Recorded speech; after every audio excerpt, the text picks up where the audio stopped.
aparecendo. Pessoal, boa noite então. Boa noite. Vamos tentar não ficar fixado no carro que está em pé ali, tirando a visão um pouco, porque tem uma câmera, é um celularzinho só, eu só estou gravando porque eu quero alcançar mais pessoas com essas palavras, com essas mensagens.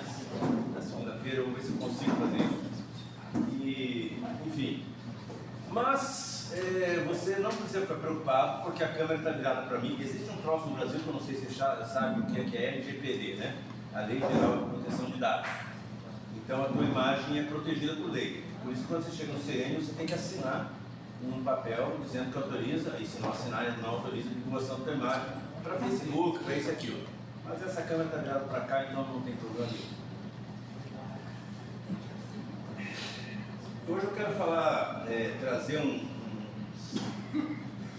assunto. O assunto é o Evangelho, o assunto é a vida eterna, o assunto é a nossa situação com Deus. De morte, já e daí para sempre, ou de morte agora, mas recebendo Jesus como Senhor e Salvador, com vida, com ressurreição em Cristo para a vida eterna, com vida na eternidade. Essa situação, ela exige certas... é um processo, exige um processo, ou caminha por um processo.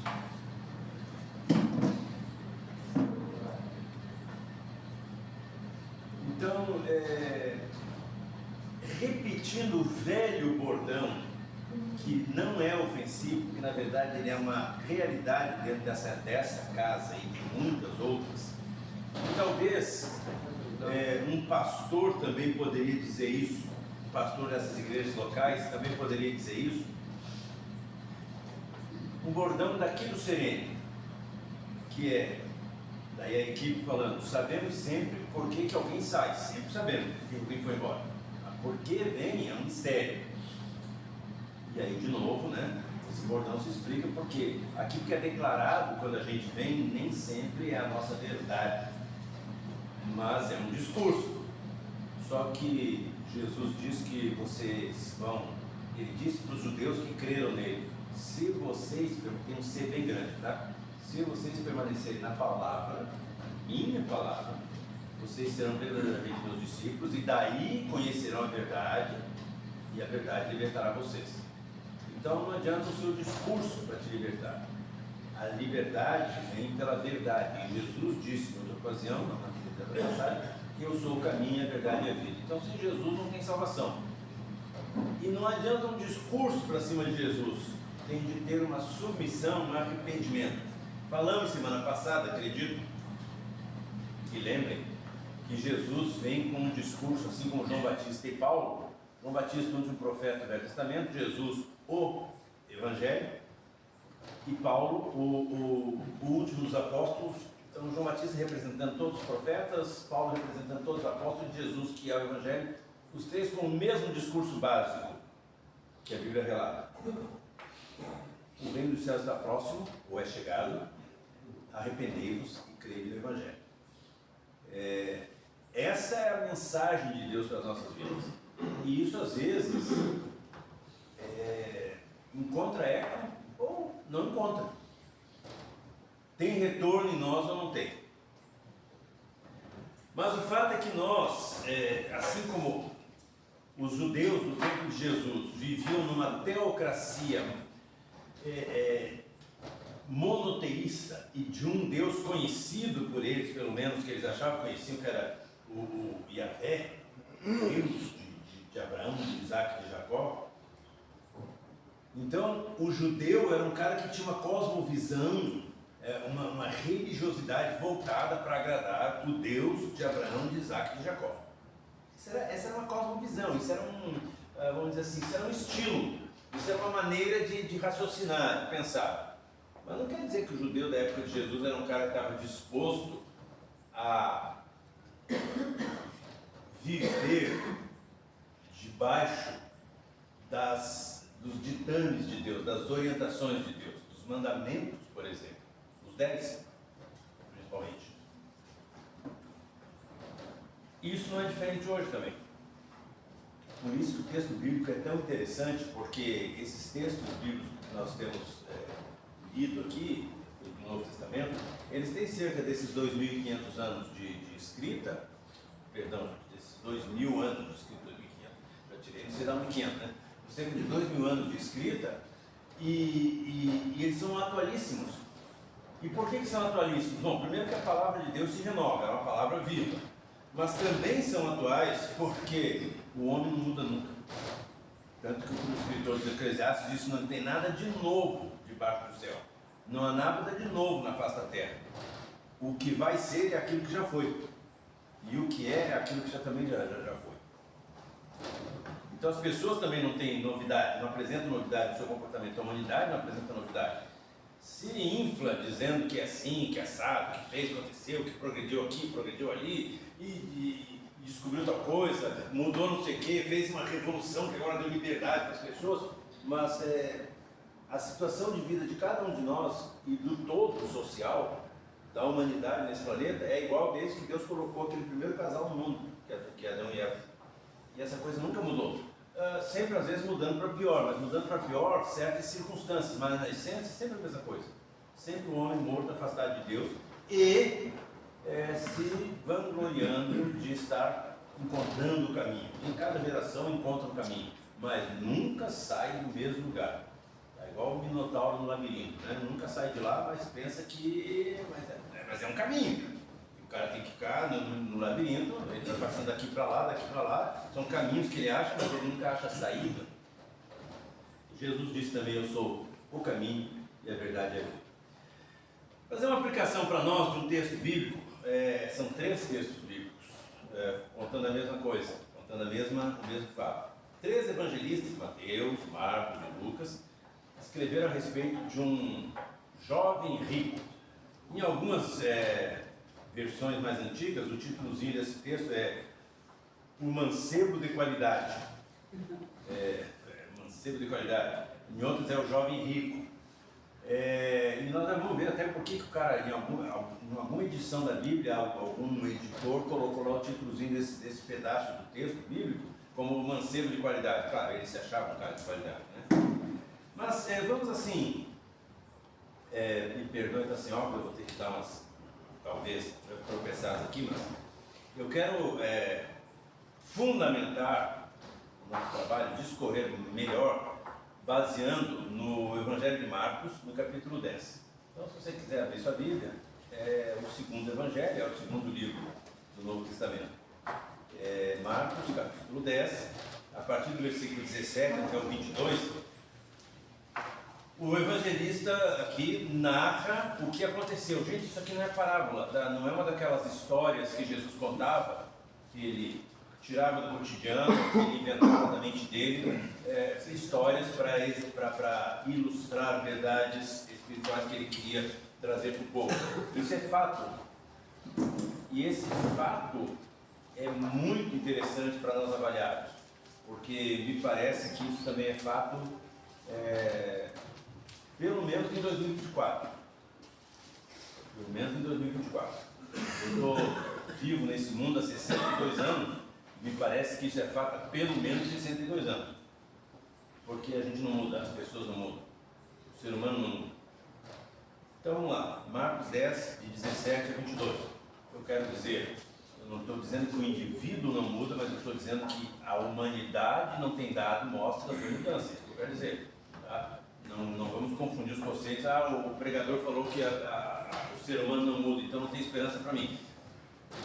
A proposta de Deus é de uma nova vida para o indivíduo, e com isso salva indivíduos, arranca pessoas do reino das trevas e leva, como levou os crentes do Senhor Jesus todos já, para o reino do Filho do seu amor.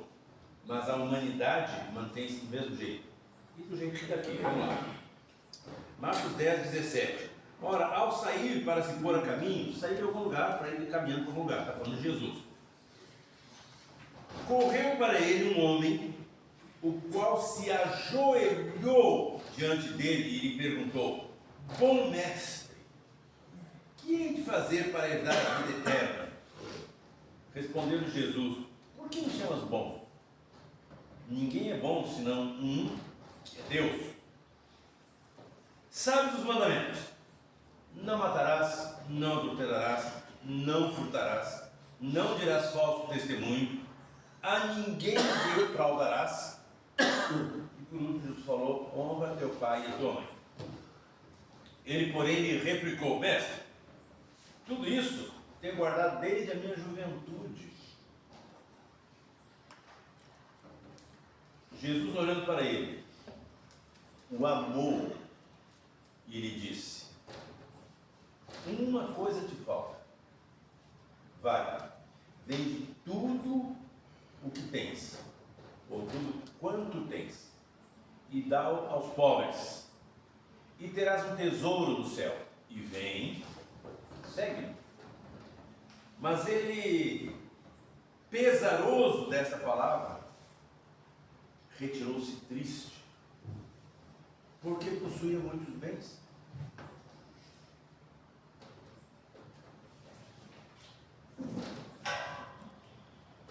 Eu estava conversando com um irmão hoje ainda a respeito desses 3 textos bíblicos, Mateus capítulo 19 e em Lucas o capítulo 18. A narrativa dos 3 evangelistas a respeito da história desse moço. E interessante, Lucas diz que ele era, Mateus que era um jovem, e Lucas diz, e perguntou-lhe, Lucas 18, e perguntou-lhe um dos principais. Essa expressão, um dos principais, quando eu li essa expressão, logo me remeteu à imagem de um saduceu ou de um fariseu, porque eles eram chamados os principais da sinagoga, os principais do judaísmo, eles eram os príncipes, eram os doutores da lei. E você vai ver essa expressão principal. Veio Jairo, que era um dos principais da sinagoga, fulano que era um príncipe entre os fariseus. Eles eram homens importantes. Via de regra, os fariseus e os saduceus constituíam a elite do povo de Israel, no tempo de Jesus. Elite econômica mesmo. Eles eram de famílias, normalmente famílias de muita grana, de muito poder. E esses cargos, essa coisa de ser um rabino fariseu ou um saduceu, com cargos importantes, dirigindo o trabalho da sinagoga ou até no templo em Jerusalém, essa coisa dava uma certa importância, um destaque. Além do cara já vir de famílias proeminentes, com uma situação financeira muito bem definida e boa, o próprio exercício dessa profissão religiosa dentro do povo dava a esses homens, fariseus, saduceus principalmente, uma certa proeminência, um status bastante alto dentro de Israel. Se isso parecer para você se isso for para você muito parecido com o que acontece hoje, com certeza não é coincidência que em sociedades religiosas o religioso se destaque e ocupe uma posição cada vez mais de proeminência. Tá? Então, não é difícil não é nem difícil de você entender e muito menos de ouvir falar de certo cara que de repente é um padre não sei aonde, outro é um pai de santo não sei aonde, outro é um pastor não sei aonde, e é um cara que está nadando no dinheiro e com um populacho atrás dele chamando ele de mestre e fazendo assim, e ele vai só crescendo em status e em grana no bolso também. A religião cria esse tipo de pessoas, que via de regra também no catolicismo romano não era incomum, e aliás nunca foi incomum, que os filhos das melhores famílias que acabavam indo para serem padres e bispos e cardeais em Roma, espalhados pelo mundo. Você tinha que pagar peso de ouro aquela formação e tal. Então assim, você já tira o cara de família boa e põe ele numa atividade religiosa, numa situação de proeminência diante dos outros. Então, nesse sentido, é interessante ouvir Lucas dizendo que era um dos principais? Porque a gente ouve essa história desde pequeno, eu pelo menos, talvez você também, e a gente pensa assim, um jovem rico. A gente pensa assim, um jovem rico pode ser qualquer um, tipo, é um playboyzinho, é um jovem rico trabalhador, é um yuppie, é um cara da geração milênio, é um cara da geração Z, ele ganhou, ele é influencer, o que é? Mas quando Lucas diz um dos principais, a coisa já afunila bastante. E daí, provavelmente, bem possivelmente, é alguém que tinha algum destaque na área religiosa. Isso também aparece na maneira como ele se dirige a Jesus. Ele não diz mestre somente, mas um evangelista diz que ele diz: mestre, o que eu vou fazer de bom para herdar a vida eterna? Pelo menos na tradução que nós temos em português. Mas os outros dois dizem que ele disse: bom mestre, o que eu vou fazer para herdar a vida eterna? E quando diz bom mestre, ele embute nesse discurso, principalmente aos olhos do popular, vocês têm que lembrar disso, que Jesus era um rabi, judeu, mas que era um homem que, como ele disse para alguns, eu não tenho nem onde reclinar a cabeça. Até as raposas têm uns covis onde elas descansam, eu não tenho nem onde reclinar a cabeça. E Jesus andava com o que nós poderíamos chamar hoje assim, uma turba ignara, uma galera que só pé rapado, só os errados da sociedade, só a turma esquecida. Era nem que era marginal, nem que era pobre demais, leproso, doente, prostituta, cara, ladrão, só um povo assim da pior espécie no nível social. Se isso te lembra alguma coisa, que bom, né? Que bom, porque me parece que vamos aliviar o termo, eu gosto da palavra drogado porque ela realmente define como nós somos, mas para nos enganar, o próprio mundo, a sociedade médica e política e educacional e sociológica mudou os termos e agora nós não podemos mais chamar de drogado, tem que ser dependentes químicos, tal, porque isso está uma aliviada e a gente pensa que eles nos amam, eles estão falando que eles nos amam, eles estão preocupados com a nossa situação e tal. Então assim, aí você continua nessa vidinha que é o que todo mundo quer, mas é bom lembrar que é com gente do nosso tipo que Jesus caminhava. É bom lembrar disso. Ele foi na casa de todo mundo, gente importante como Zaqueu, de Jairo, que era importante, um dos principais da sinagoga, de centurião romano, né? Mas ele caminhava no dia a dia com o que a gente pode chamar de escória, a ralé daquela sociedade. E quando você chega diante do mestre da ralé, e diante de toda aquela ralé, você diz para esse mestre: bom mestre, o que hei de fazer? Você está criando um vínculo de identificação com esse homem, com esse Jesus. Então, tem eu diria uma malignidade aí, mas no sentido só de malignidade, não que é o inimigo, o maligno, mas assim, uma atitude igual à do maligno, mas que é bem humana. Não é que o maligno está falando pela boca dele, estou dizendo, é uma atitude igual à do maligno, uma atitude de maldade, de soberba, de arrogância diante do Deus eterno, que também é uma característica bastante humana desde o início da história da humanidade.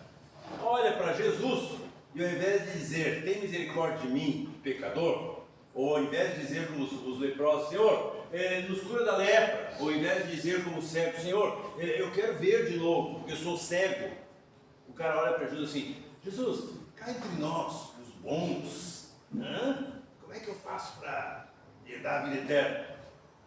E além de ser um argumento invocativo, quando ele invoca Jesus, bom mestre, além de ser um argumento invocativo no sentido de que ele identifica Jesus como bom, ele também se inclui, ele parece se colocar no mesmo pedestal, cá entre nós os bons, de bom para bom. Mas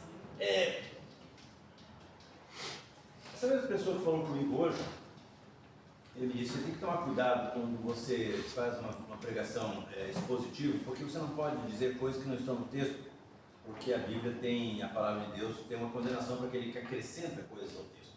Mas é que na continuação do texto a gente vai ver como esse moço realmente se achava bom. Então, eu dizer que ele olhou para Jesus, chamando Jesus de bom, me parece que ele estava procurando se identificar como um outro bom, de bom para bom. Ele mesmo confirma para mim logo adiante, porque quando Jesus fala dos mandamentos, que ninguém conseguia cumprir. Por isso que aquele povo vivia na forca, vivia na coleira dos fariseus, dos mestres religiosos, que é um povo, nenhum de nós consegue cumprir os mandamentos. E aquele moço, quando Jesus apelou para os mandamentos, quando Jesus falou para ele dos mandamentos, ele disse: isso eu faço desde pequenininho. Então ele se via como um cara bom. E além disso, ele era um dos principais. Um dos principais do quê? Bom, Lucas escreveu um dos principais, não nos disse dos principais do quê? Isso aqui, eu não sei se ele era um fariseu, não sei se ele era um saduceu. Talvez ele fosse um dos principais governantes da cidade, um dos principais ricos da cidade. Não sei, mas era um homem de destaque.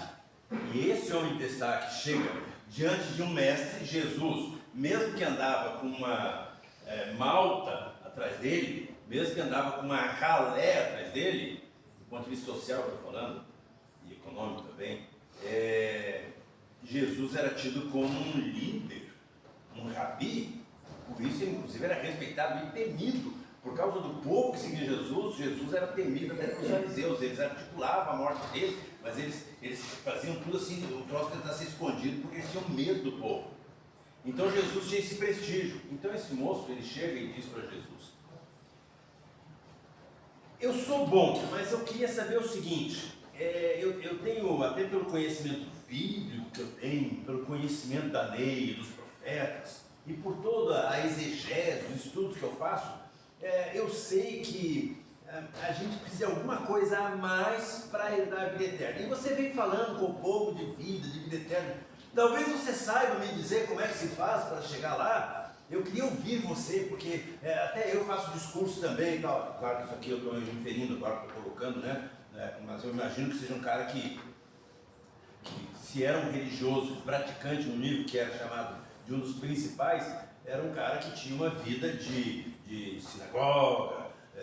Aliás, qualquer judeu podia chegar na sinagoga no sábado, pegar o rolo e ler e até ensinar. Era uma coisa assim bastante, não era uma coisa exclusiva, só os líderes podiam. Qualquer judeu podia. Jesus fez isso, Paulo fez, outros fizeram. Pegava o rolo lá e lia e fazia, e dava uma explicação do texto bíblico.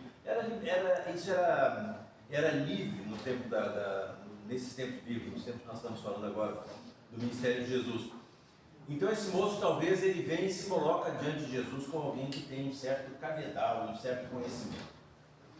Eu consigo identificar em você um cara bom, e eu tenho acompanhado você e tenho visto que você tem uma mensagem muito boa. E eu estou desconfiado aqui que talvez você tenha a chave do mistério. Como é que faz para ele dar a vida eterna?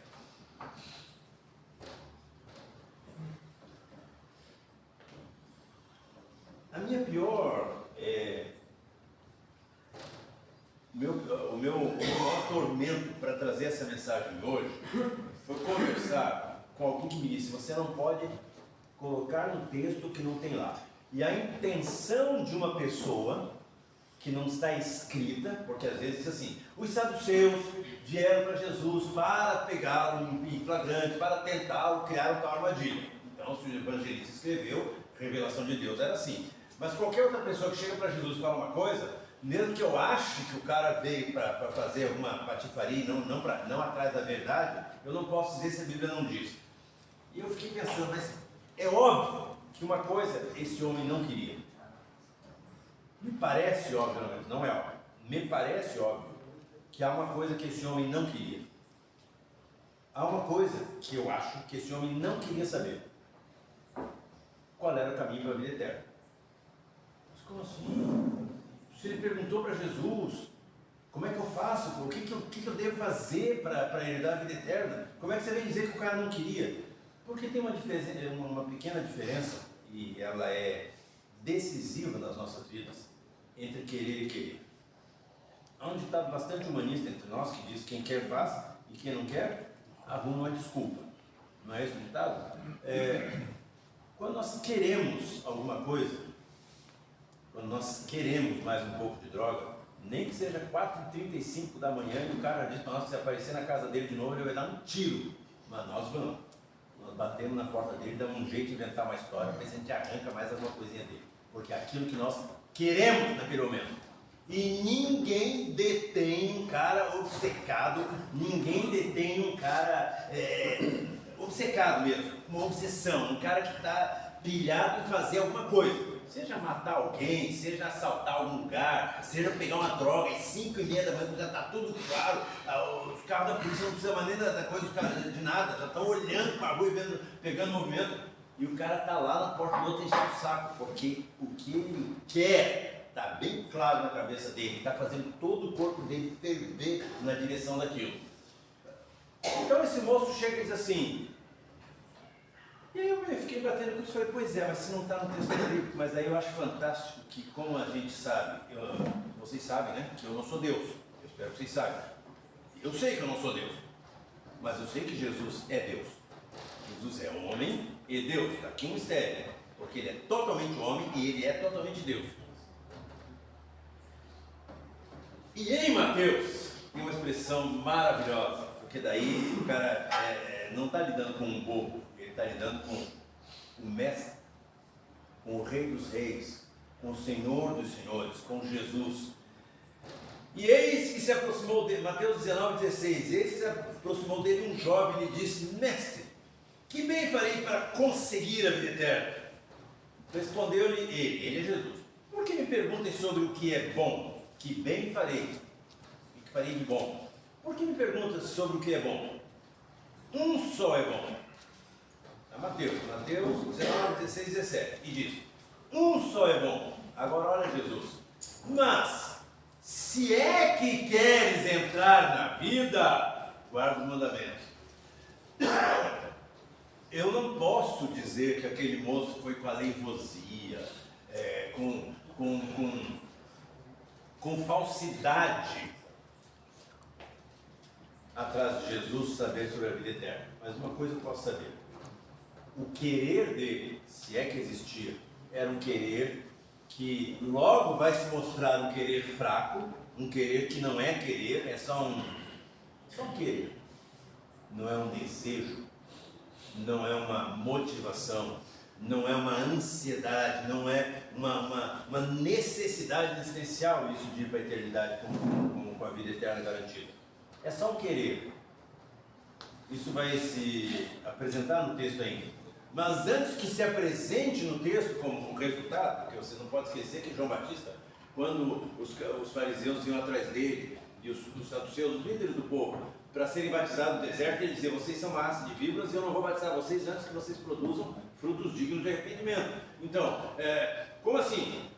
Como é que você quem é você para dizer que eu não sou um homem convertido e não tenho direito ao batismo? Você não é Deus. Exato, justamente porque eu não sou Deus, justamente porque eu não conheço o teu coração, eu preciso de quê? Frutos dignos de arrependimento. E depois Jesus vem falar sobre isso, que é para dar frutos, o convertido é uma pessoa que dá frutos dignos de arrependimento, e Paulo vem falar também, nos seus discursos, os apóstolos todos, que é preciso dar frutos de arrependimento. Então, mas quando se é o próprio Deus e olha para um cara que vem nessa disposição mental, e às vezes não precisa ser Deus.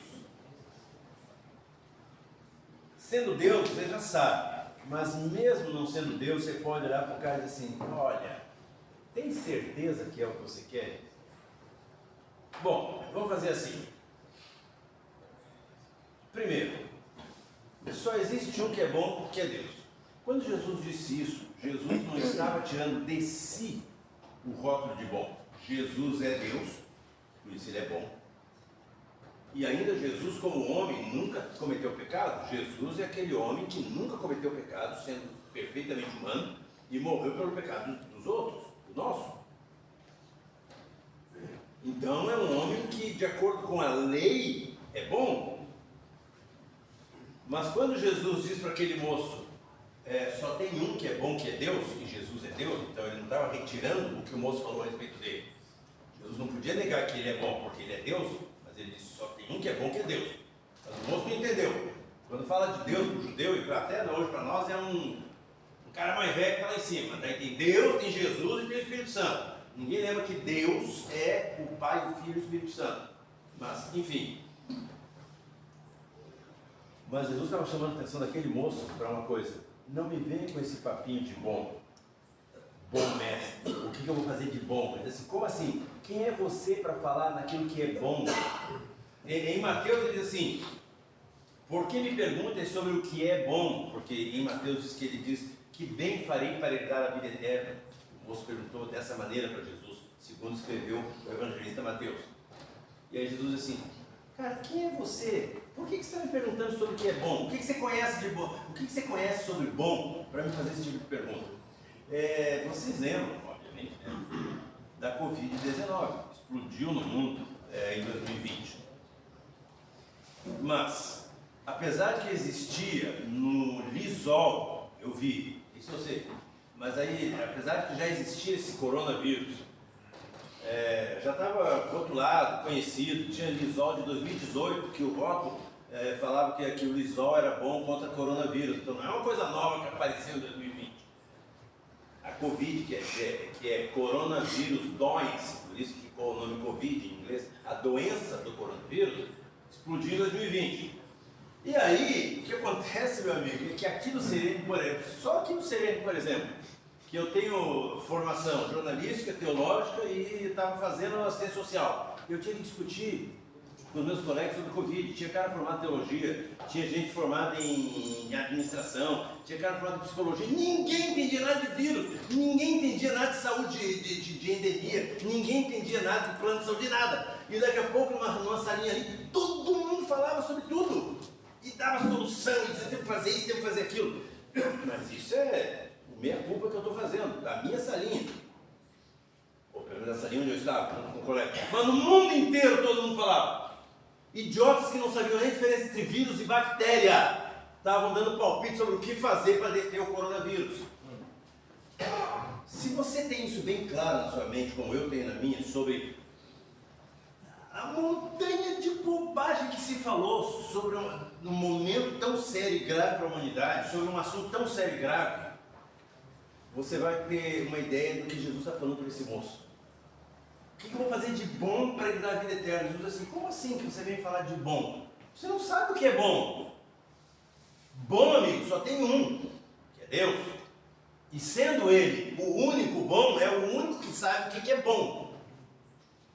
Não me venha com papo furado, ainda puxando o meu saco, fazendo lisonja, fazendo rapapé, mesura, querendo ganhar minha simpatia, falando sobre um assunto que você não entende nada. Você não sabe o que é bom. Isso aqui não é mais Jesus que está falando para o moço lá, não, está falando para você, tá? Parece que bate a palma, né? Porque eu ouvi um pregador semana passada, muito bom, chamado Paul Walsh. Ele estava falando para um congresso de jovens nos Estados Unidos, adolescentes.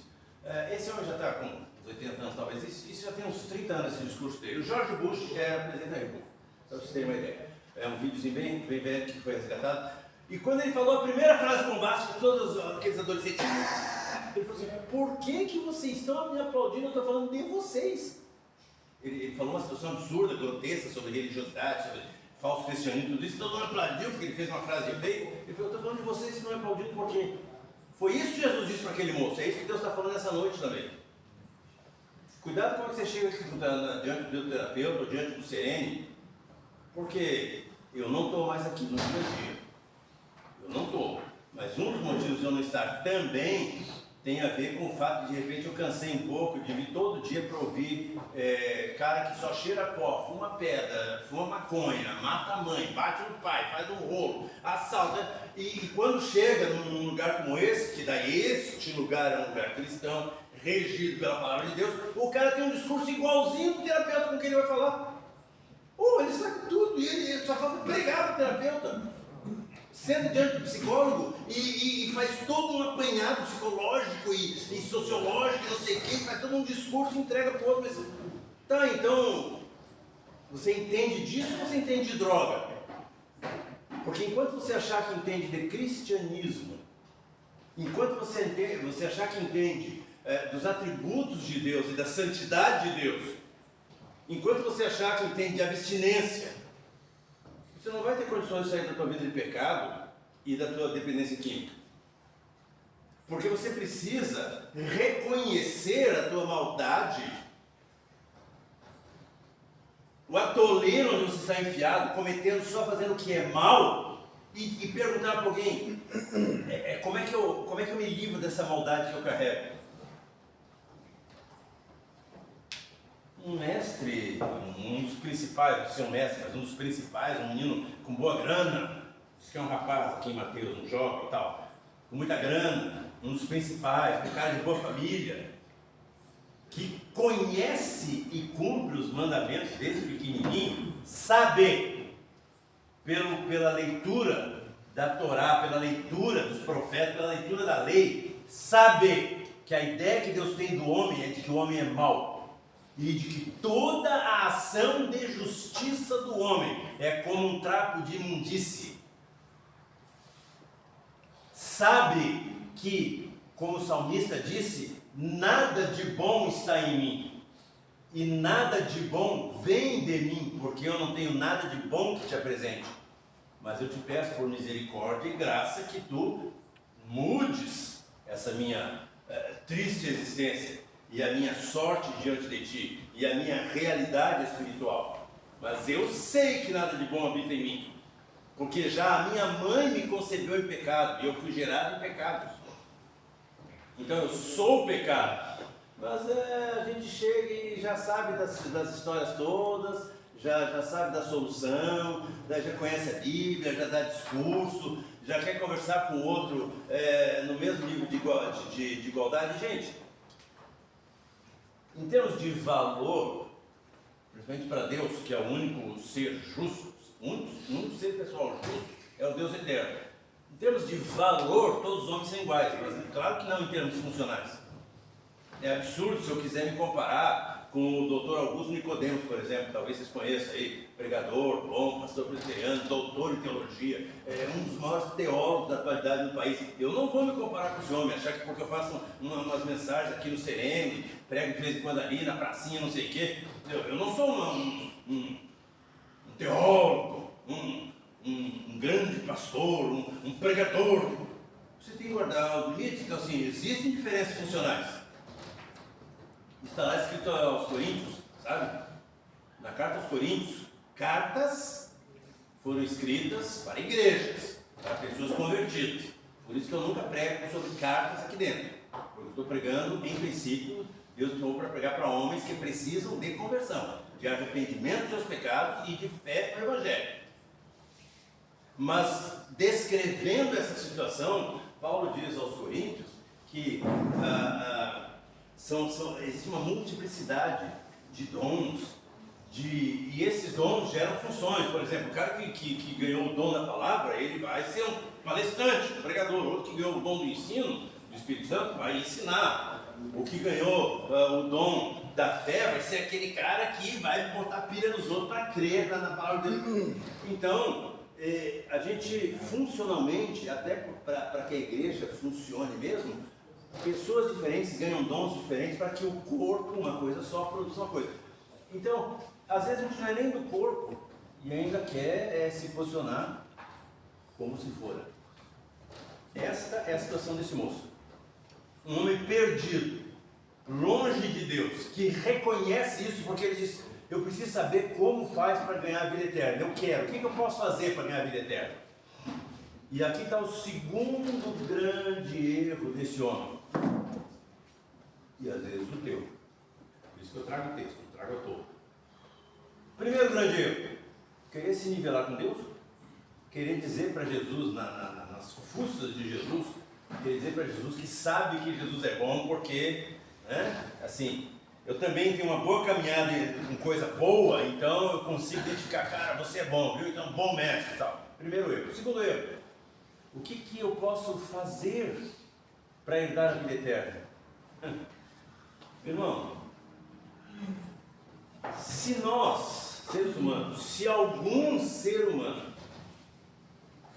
com exceção de Jesus, que é ser humano, é homem, mas se algum outro ser humano, com exceção de Jesus, pudesse fazer alguma coisa, não, eu vou mudar, eu não vou pôr nem Jesus como exceção, vou voltar à frase.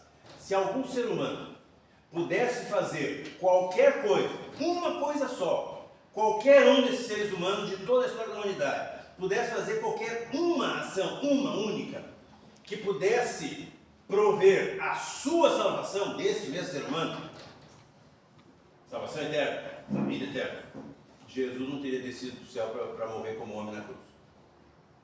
Era necessário que Jesus descesse do céu para morrer como homem na cruz, como homem sem pecado, porque Deus procurou um justo e não achou nenhum sequer. Mas se você procurar no sereno, você vai achar um monte. Vai achar um monte de justo. Ainda mais falando do outro. Porque eu, pelo menos, porque aquele lá, porque não sei o que e tal, e assim a gente consegue ver um monte de cara saindo com um papelzinho daqui de dentro, que diz que está tudo bem, terminou, um abraço, tem um versículo bíblico e tal, e talvez, não sei se ele troca aquele papelzinho na boca ali no boteco, se tem valor para coisa, assim, ali no boteco já ficou a história toda para trás e já era. Nem chega em casa, quando chega, chega louco.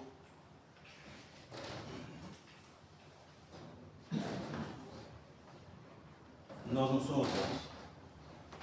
E por causa disso, nós precisamos de salvação. Nós precisamos ser salvos da ira de Deus que um dia vai ser derramada sobre todos os homens. E nós precisamos ser salvos porque nós não podemos produzir salvação. Jesus disse, você não tem como produzir nada bom, meu amigo, porque você não é bom. Mas tá bom. Se é que você quer saber sobre salvação e sobre vida eterna, eu vou te dizer uma coisa. Você já conhece, então obedeça os mandamentos. E aí Jesus elencou alguns mandamentos aqui, olha que interessante. Nesse texto de Mateus ele diz assim, você, se queres entrar na vida, guarda os mandamentos. Em Marcos, Jesus dá a seguinte resposta bem rápida assim, sabe os mandamentos. E em Lucas também, sabe os mandamentos. Não diz para cumprir. Mateus, um pouquinho detalhista, diz assim, que Jesus falou para ele, olha, se é que você quer mesmo entrar na vida eterna, cumpre os mandamentos. E daí 2 pontos, tal. Nos outros 2 evangelistas diz que Jesus falou assim, sabe os mandamentos, não está perguntando, está dizendo, sabe os mandamentos. Todo judeu sabe os mandamentos. Então, aquele não seria diferente, mas no caso dele, é bastante emblemático Jesus ter falado, porque ele se apresenta como alguém bom. Então Jesus diz, não adulterarás, não matarás, não furtarás, não dirás falso testemunho, honra teu pai e tua mãe. Olha, Jesus citou 6 mandamentos. 6 mandamentos que são mandamentos de ação. Sabe o que é ação?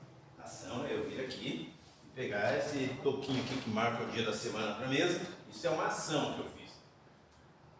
O que é a atitude? Nessa mesma situação, qual foi a minha atitude? De dar exemplo sobre alguma coisa que eu quero falar, eu estou tentando repassar um conhecimento. Então a minha atitude é a atitude de querer ensinar. A ação é pegar o toquinho.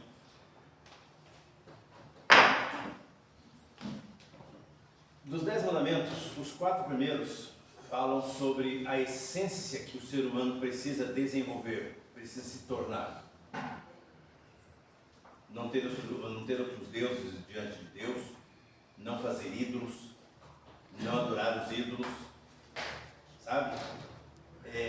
A primeira parte da lei fala de coisas que o homem precisa se abster delas numa transformação. Isso está no livro do Êxodo, então você pode ler lá, é bem fácil. Êxodo 20 você vai ler os 10 mandamentos. Os primeiros falam de alguma coisa que, ao ser vivida, torna o homem um novo ser, ou um ser perfeito.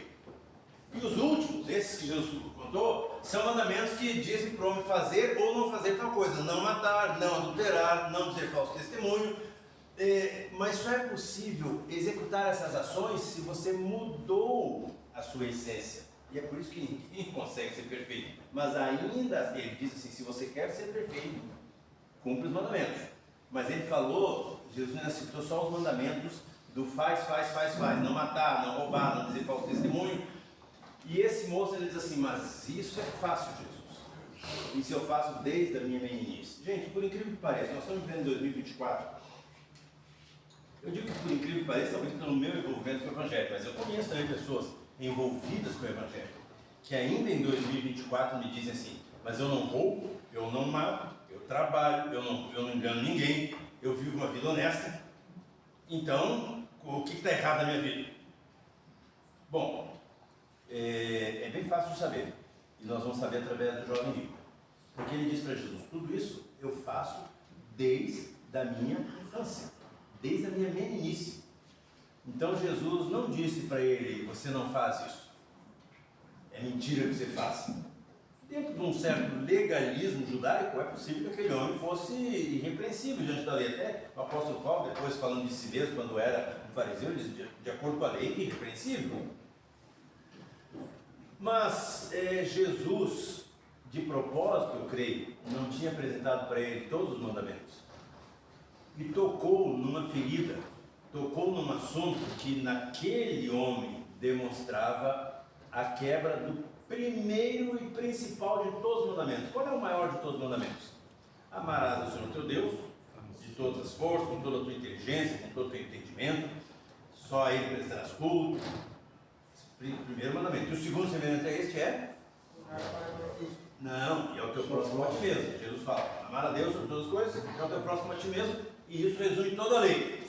Mas o primeiro ainda é e sempre foi, amar a Deus sobre todas as coisas. Daí Jesus falou para ele, tá bom, então eu estou tentando te encaminhar para o assunto do ponto de vista meu, de Deus, e você está insistindo em dizer que você é um cara bom, então eu só quero te dizer uma coisa, vai lá. Faz todos os mandamentos? Beleza, não vou discutir com você. Então agora vai ser perfeito. Vai lá, vende tudo que você tem, dá para os pobres e depois vem e me segue. Lembra que, perceba claramente que Jesus não pede dinheiro para ele, tá? Então, eu era empregado na TV aqui, a TV Record, não queria esconder o nome, a TV Record é a igreja a TV que é da Igreja Universal, vem de Deus. E tinha um cinegrafista lá na época, na década de 90, que ele vendeu um Fusca porque o pastor, disse, ela falou para ele que ele ganhou um Monza. Na década de 90 o Monza ainda era um carro razoável. E ele vendeu o Fusca e deu dinheiro para a igreja, porque depois Deus ia dar um Monza para ele. Olha, o Monza já saiu de. Tem algum Monza rodando aí? Eu acho que não. Esse cara nunca ganhou um Monza nenhum. Tá? Mas se você for falar com um líder religioso, eu citei um pastor, mas pode ser tantos outros, qualquer líder religioso, possivelmente ele vai te propor alguma coisa em que você prova a tua vontade, a tua fé, beneficiando a ele. Mas para não cair nessa esfarrela e não passar por mais um líder religioso sem vergonha, ele diz assim, ó, vai lá, vende tudo que você tem, dá para os pobres. Nem vem falar nada, quanto é que foi, não interessa, dá tudo para os pobres. Depois você vem e me segue. Essa frase de Jesus resume o que Deus falou para toda a humanidade a partir de Moisés no Monte Sinai, escreveu na pedra e depois Moisés trouxe para o povo, a respeito de a primeira atitude espiritual dos homens, que devem ter para o Deus eterno, amar a Deus sobre todas as coisas. Aquele moço ouviu essa palavra de vender tudo, depois vir seguir Jesus, vender tudo e dar tudo para os pobres, não ficar com nada, desfazer o que tinha. Ele saiu triste, se escandalizou com essa palavra e saiu muito triste. A Bíblia diz que, principalmente Lucas, diz que ele saiu pesaroso, o coração pesado. Sabe o coração pesado? É quando aquela coisa aquela coisa que te incomoda ao nível daquela profundidade, da tristeza profunda, da angústia. Só porque ele era dono de muito dinheiro. Ele tinha muitos bens. Mas sabe, é uma coisa óbvia. Duas coisas para mim são óbvias aqui. Duas coisas são óbvias. O problema não era o dinheiro. Jesus não pediu para, salvo engano, não pediu para nenhum outro. O Zaqueu, por exemplo, falou de modo próprio que ia dar metade da herança, metade da fortuna dele, e que ia pagar. Jesus não pediu dinheiro, nem mandou as pessoas se desfazer do seu dinheiro, mas ele diz muito mais duramente: você tem que se desfazer de você mesmo, renunciar a si mesmo. Renuncie a si mesmo, primeiramente tome a sua cruz, depois vem e siga-me. Porque é Deus na tua vida. Qualquer coisa, pessoa, circunstância, qualquer item que tome o teu coração, que no teu coração ocupe o primeiro lugar. Esse é o teu Deus. E o único jeito de nós irmos até o céu é amando a Deus sobre todas as coisas. E para isso nós precisamos nos esvaziar de nós mesmos, subir a cruz com Jesus. Nós precisamos receber Jesus como Senhor, ser nascidos de novo, deixar de sermos carne e com os olhos fitos na carne e nas coisas deste mundo, e fitarmos as coisas do alto, de Cristo está sentado à destra do Pai. E em Cristo, incluídos em Cristo na vida eterna, que é a vida de Cristo, nós vamos para o Pai. E nós daí o adoraremos, capacitados pelo Espírito Santo de Deus. Nós passamos a adorar a Deus em espírito e em verdade. E a Bíblia diz: Deus procura tais que assim o adorem, em espírito e verdade. Mas deixa eu dizer uma coisa: Deus procura tais que assim o adorem, que o adorem em espírito e verdade. Mas o mundo não precisa procurar, porque nós já nascemos adorando o mundo e as coisas do mundo em espírito, em verdade, em carne, em alma, em coração, em tudo. E quando nós não temos, nós pegamos dos outros para poder adorar o mundo e as coisas do mundo. Por isso que Deus procura adoradores que o adorem em espírito e em verdade. Procura tais que assim o adorem. Jesus disse para a mulher lá em João 4, para a mulher a samaritana, né? Mas o mundo não precisa. O que eu estou querendo dizer para você?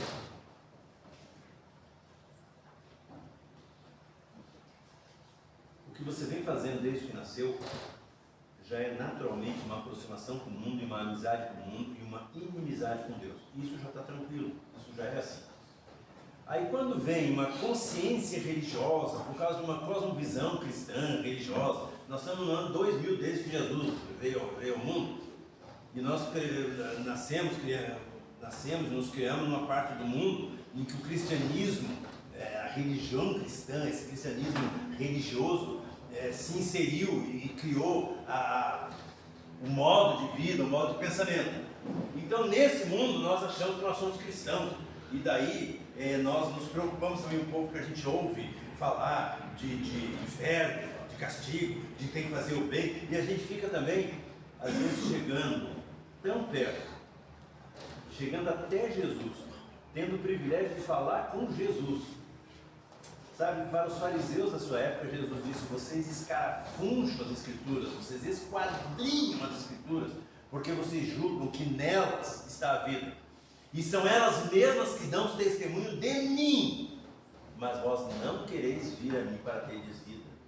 É o caso desse moço. O que acontece? Com os fariseus, para quem Jesus disse isso em João 8,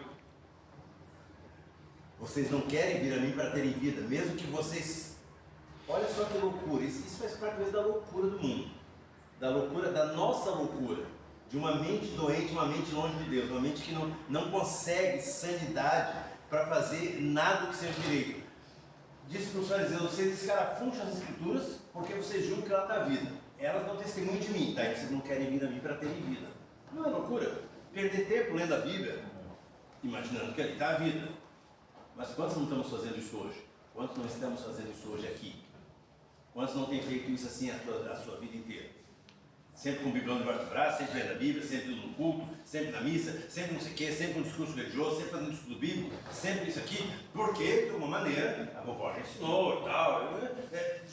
Desconfia que é na Bíblia que está a solução do negócio. Mas a Bíblia sempre apontou e sempre vai apontar para Jesus. A Bíblia é Jesus escrito. E aí quando a gente encontra Jesus na Bíblia, não quer ver Jesus, que é um outro caminho. O que isso significa? Tanto os fariseus quanto esse moço, no final, pelo resultado, para mim, provam uma coisa: que aquela dúvida de Jesus lá no início do texto, quando Mateus diz que Jesus, quando Mateus escreve que Jesus disse: se queres saber de vida eterna, faz tal coisa. A dúvida de Jesus se torna uma realidade bastante triste na vida daquele moço. Ele não queria tanto assim. Não é verdade que ele queria. E eu não vou dizer se você quer ou se você não quer, eu só quero te dizer uma coisa. Estando aqui onde está, na situação que você está por esse tempo, por esses dias, ouvindo o que você tem ouvido, tendo acesso ao que você está tendo acesso, da Bíblia, da Palavra de Deus, da explanação da Bíblia, do Evangelho, da pessoa do Senhor Jesus, e saindo daqui para a mesma vida, uma coisa é certa: você entrou aqui não porque você queria mudar de vida, você entrou aqui para dar um tempinho, para fugir, para fingir diante de toda a outra história que você é bom. Sabe por que na minha palestra aqui no Serene não é permitido fazer pergunta e nem fazer interrupção enquanto eu estou falando? Porque eu estou de saco cheio de cara que quer se exibir fazendo pergunta para mostrar como ele tem um conhecimento bíblico, o outro vai fazer uma interrupção para mostrar como ele tem conhecimento bíblico, e isso é uma atitude asquerosa, mas que a gente vê na Bíblia já acontecendo com Jesus. Por isso que para evitar a gente brigar aqui no momento que é para pregar a palavra, eu não quero ficar brigando com o religioso. Mas, então eu já peço para ninguém falar nada, que pelo menos. Mas você tem que mudar essa atitude. Não vai te levar a lugar nenhum ficar dizendo para Jesus, na frente dos outros, só para se exibir o quanto você conhece sobre o que é bom, sobre vida eterna, sobre mandamento, sobre religiosidade, a escola dominical que você foi, que você era professor, que você é diácono, pastor, sei lá o quê. Não adianta você falar um monte de coisa dessa, quando a única palavra que Deus tem para cada um de nós é: arrependa-se dos seus pecados, da sua maldade, e creia no Evangelho. O Evangelho é Jesus. Creia no Evangelho, deposite a sua fé no autor e consumador da fé, e assim você será salvo. E aí, o cara sai daqui triste e vive o resto da vida triste, de tombo em tombo, de desgraça em desgraça, de decepção, frustração, angústia, depressão, e tudo esse espectro diabólico e doentio em que se vive. Porque um dia ele encontrou com Jesus e perguntou como era, o que tinha que fazer. Jesus disse: cara, você só tem que renunciar a você mesmo e me seguir. E renunciar a você é uma coisa que não é de discurso, tá? Renunciar a você é uma coisa que eu quero ver. Como é que você vai renunciar a você? Você vai mostrar que renunciou a você, então larga tudo que você tem. Daí você me segue. Para aquele moço, era riqueza. Para você é o quê? Mas a palavra é a mesma. Se desfaz de tudo que você é, se desfaz de tudo que você tem. Se é coisa boa, dá para os pobres. Se é riqueza, se é porcariada, cara, só se desfaz, só para fora. E vazio de si, vem e clama a Jesus por misericórdia e graça, que Ele te aceite e que te leve para a cruz junto com Ele, para você poder ressuscitar com Ele. Esse é o caminho da salvação. Esse papinho furado, cara, quantas pessoas boas eu conheci só no Serene, fora as outras comunidades terapêuticas que eu passei faz 20 anos, 25 anos, por esse Brasil afora aí, que eu encontrei de cara bom, mas nunca de cara. Encontrei, trocadilho, eu gosto de trocadilho. Encontrei o que? Encontrei de cara bom, mas nunca de cara. Não eu não de cara, os caras não de cara. Tudo louco. Quando sai da igreja, quando sai da comunidade terapêutica, quando sai, tá só na droga, só na prostituição, só na maquinação do mal. Mas quando põe o pé em uma igreja, aí quer cantar lá na frente. Quando põe o pé no sereno, quer pregar, quer dar testemunho, quer orar na hora da refeição. Ué, que papo é esse? Desde quando você é bom? Desde quando a palavra de Deus é mentirosa e você é verdadeiro?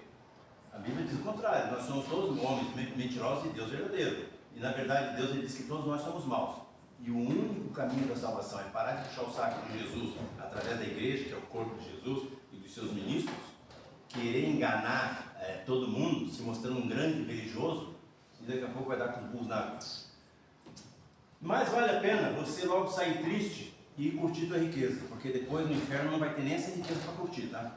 Então assim, se não vai largar a mão daquilo que você considera teu tesouro para caminhar com Jesus, o melhor é fazer o que esse moço fez. Não ficar fingindo que é um discípulo e numa semana gritar Hosana, bendito que vem o nome do Senhor, e na semana seguinte gritar crucifica. É mais inteligente e pelo menos curtir a fortuna que pensa ter, porque quando bater as botas, nem isso vai ter, tá? Tá dado o recado. Boa noite.